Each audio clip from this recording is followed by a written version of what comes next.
Twilight fans have long bought into Bella and Edward's all-consuming love as aspirational. I just couldn't live in a world where you don't exist. But was this really the fairy tale many took it for? You at least watch where you walk.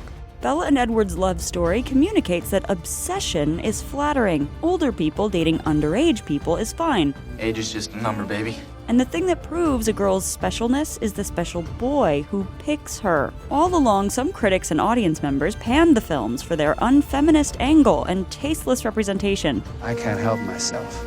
You are so mouth-watering. But the saga also meant a lot to young viewers, grossed over $3.3 billion worldwide, and is still mass binged more than a decade later. So what views on love and relationships did Twilight actually teach its fans? Here are the toxic takeaways of the Twilight saga. I may have stolen a kiss or two, but only after asking your father's permission.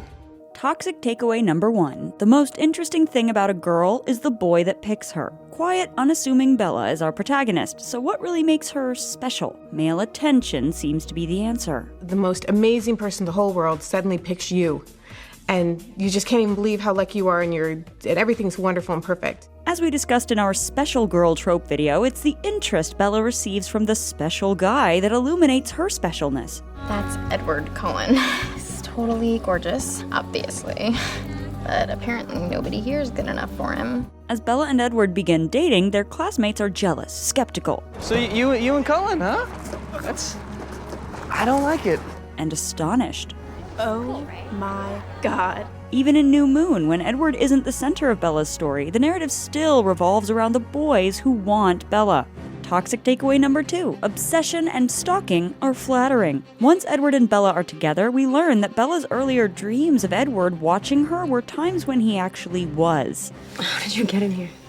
The window? Do you do that a lot? Just the past couple of months. Just before their first date, Edward had been stalking her while she was out of town, which she seems to like. Bella is also obsessive about Edward in an unhealthy way. She withdraws from other relationships with friends and family, spirals into a depression whenever he leaves her side, and fixates on winning his attention and protection. In New Moon, when Bella turns to Jacob for companionship while Edward is away, he is pushy. In Eclipse, he's manipulative. Maybe I'll get myself killed and make it simple for you. And at times, hostile. None of this is ever portrayed as inappropriate, it's simply an expression of love. That's because another toxic message is toxic takeaway number 3. Nothing matters as much as love.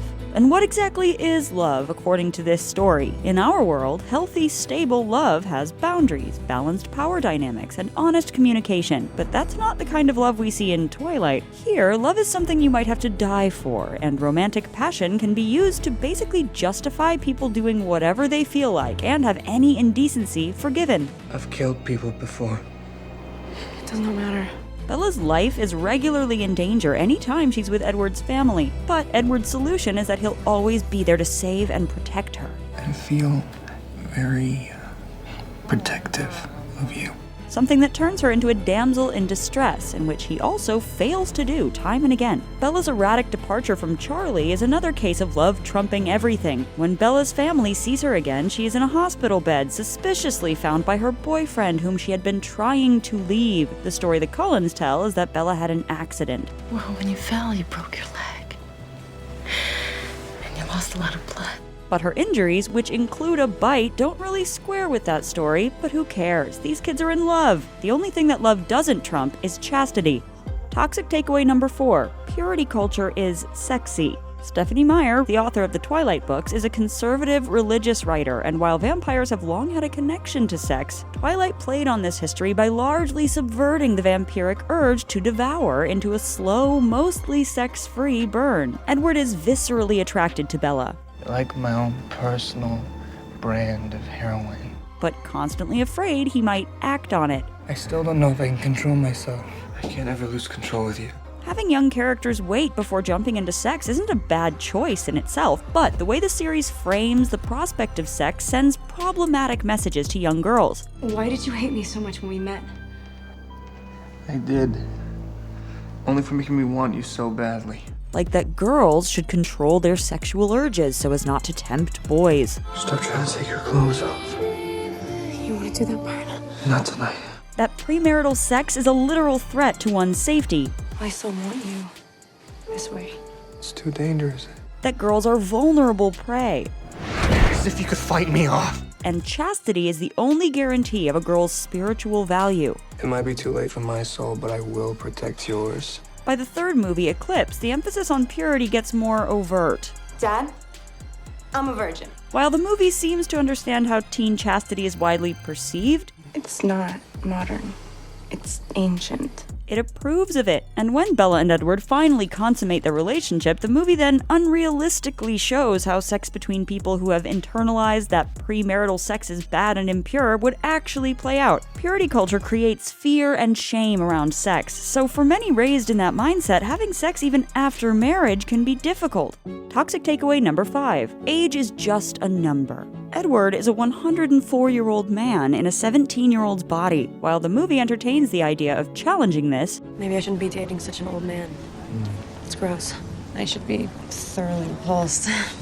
it doesn't actually take the psychological age difference between the two seriously. This message is repeated with Jacob and Bella. Jake, you're, like, buff. How did that happen? You're like 16. I don't get it. And Jacob and Renesmee. Your whole center shifts.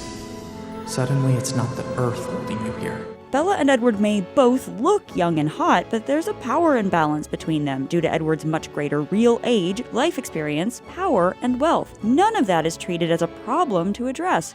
Toxic takeaway number 6. Everyone who matters is white and straight.